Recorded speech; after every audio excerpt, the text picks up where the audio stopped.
On January the 10th, 2013, at a high school in a town called Valdosta, a 17-year-old young man lost his life, and his name was Kendrick Lamar Johnson. So remember his name, because his black life mattered. His red blood was splattered, black and blue bruises covered his face and body, battered, critical evidence tampered, his face and lips completely swollen. They say his blood rushed to his head, and that's how his face got fatter. His parents' hearts shattered. His clothes were missing. School camera footage was missing. His tongue was missing. His windpipe was missing.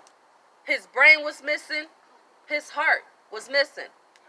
Yet they don't see why we're on a mission and why we're screaming Black Lives Matter. But listen, we just want them to acknowledge that our lives matter just as much as any other, so don't treat us any different. And look at us funny when we mention white privilege. See, we knew something was up from the very beginning.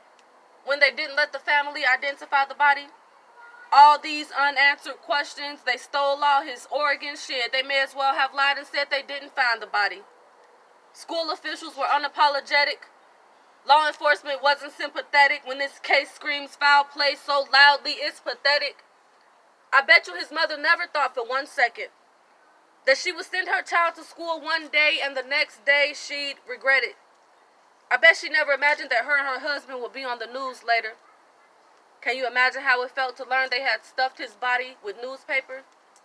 And they say it was an accident. He died from asphyxiation. They say he tried to get his shoe out the mat, got stuck, and died from suffocation. But the second and third autopsies both ruled blunt force trauma to the neck. See, they didn't expect them to have his body exhumed and to go behind them and check.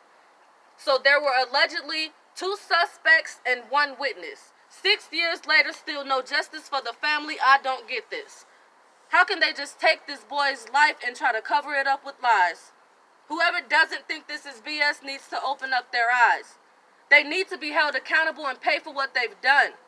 Did they really think we would actually believe that story? They must really think we're dumb. There is no way that his death was an accident, so please stop feeding us that nonsense. Because the story and the pictures aren't matching. So what really happened to Kendrick Johnson?